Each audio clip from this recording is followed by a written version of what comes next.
વધુ મદદ કરવી જોઈએ તે માટે સૌ મંત્રીઓને શુભેચ્છાઓ જોડે જોડે આ દિવાળી દરમિયાન વધુમાં વધુ ગરીબોના ઘરમાં દીપ પ્રગટાવવાનું કામ એ ભૂપેન્દ્રભાઈ પટેલની સરકાર દ્વારા દિવસે ને દિવસે વધુમાં વધુ કામ કઈ રીતે થઈ શકે તે દિશામાં બેઠકમાં માર્ગદર્શન આપવામાં આવ્યું.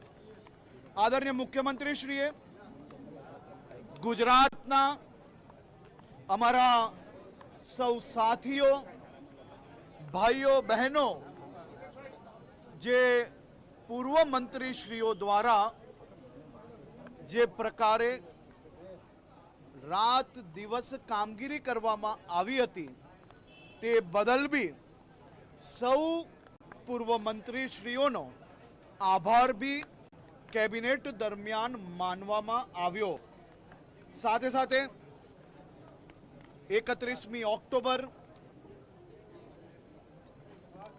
સ્ટેચ્યુ ઓફ યુનિટી પર એકતા પરેડમાં આ વર્ષે એકતા પરેડ એ ઐતિહાસિક એકતા પરેડનું આયોજન કરવામાં આવ્યું છે અને આ એકતા પરેડમાં ઓનલાઈન રજીસ્ટ્રેશન બી ખૂબ મોટા પાયે આવ્યું છે. એ એકતા પરેડનું રિવ્યુ બી લેવામાં આવ્યું. આદરણીય મુખ્યમંત્રીશ્રીએ ગુજરાત સરકારના રમતગમત વિભાગને રાજ્યના સૌ નાગરિકો વતી, યુવાઓ અને રમતવીરો વતી ખૂબ ખૂબ અભિનંદન આપ્યા છે. કોમનવેલ્થ 2030 એ અમદાવાદમાં આયોજન કરવા માટે સંપૂર્ણ તૈયારીઓ તરફ જ્યારે આપણે આગળ વધી રહ્યા છે ત્યારે કોમનવેલ્થ કમિટી દ્વારા આ 2030 અમદાવાદ કોમનવેલ્થ માટેની સંપૂર્ણ લીલી ઝંડી જે આપવામાં આવી છે તે બદલ બી એમને વિભાગનો અભિનંદન આપ્યું છે. ખાસ કરીને કેબિનેટમાં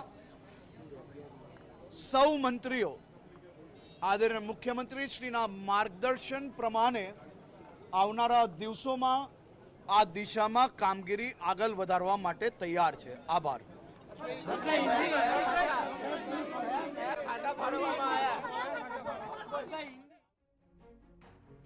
તો ડેપ્યુટી સીએમ બન્યા બાદ હર્ષ સંઘવીનું આ નિવેદન. સૌથી પહેલા તેમણે તમામ જે મંત્રીમંડળમાં સમાવિષ્ટ જે નેતાઓ છે, જે પ્રધાનો છે કે જેમણે આજે શપથ ગ્રહણ કર્યા છે તેમને અભિનંદન પાઠવ્યા અને ભૂપેન્દ્ર પટેલની સરકાર હવે આગામી દિવસોમાં કઈ રીતે કામગીરી કરશે, ખાસ તો દરેકની દિવાળી ખૂબ સારી જાય તેવી પણ તેમને શુભકામના પાઠવી હતી. આગામી દિવસોમાં એકતા દિવસ આવી રહ્યો છે 31 ઓક્ટોબર, તેને લઈને પણ તેમણે વાત કરી છે. તેમણે જે સ્પીચ બોલી એમાં પણ તેમની જે ઉર્જા છે આજે અલગથી દેખાઈ રહી છે. આજનો દિવસ એ તમામ નેતાઓ માટે ખૂબ ખાસ રહ્યો છે કે જેમને આજે સ્થાન મળ્યું છે કેબિનેટ માં. અમુક જે એવા નેતાઓ છે કે જેમને રાજ્ય કક્ષાના મંત્રી બનાવવામાં આવ્યા છે, અમુકને કેબિનેટ કક્ષાના મંત્રી બનાવવામાં આવ્યા છે. आने के लिए उन्होंने सूचन किया है. मुख्यमंत्री जी ने पूर्व मंत्रियों का भी उनके रात दिन मेहनत का भी जिक्र करके उनका आभार माना है. खास तौर पे मुख्यमंत्री जी ने आज खेल विभाग को अभिनंदन दिया है. उनके मार्गदर्शन में जिस प्रकार से कॉमनवेल्थ अहमदाबाद 2030 जिसको ग्रीन सिग्नल मिलने से कॉमनवेल्थ अहमदाबाद 2030 अहमदाबाद में आयोजित होने के लिए पूरी तरह से राज्य सरकार, केंद्र सरकार के मार्गदर्शन में ये तैयारियों में सफलतापूर्वक आगे बढ़ रहा है. 31 अक्टूबर को स्टेच्यू ऑफ यूनिटी में एकता परेड की तैयारियों का भी निरीक्षण मुख्यमंत्री जी द्वारा किया गया है और ये साल ये बहुत बड़ी बात है. एकता परेड देखने के लिए बहुत बड़ी संख्या में लोगों ने ऑनलाइन रजिस्ट्रेशन किया है. गुजरात से बाहर से भी बहुत ही बड़ी संख्या में लोग ये एकता परेड देखने के लिए स्टेच्यू ऑफ यूनिटी पधारने वाले हैं.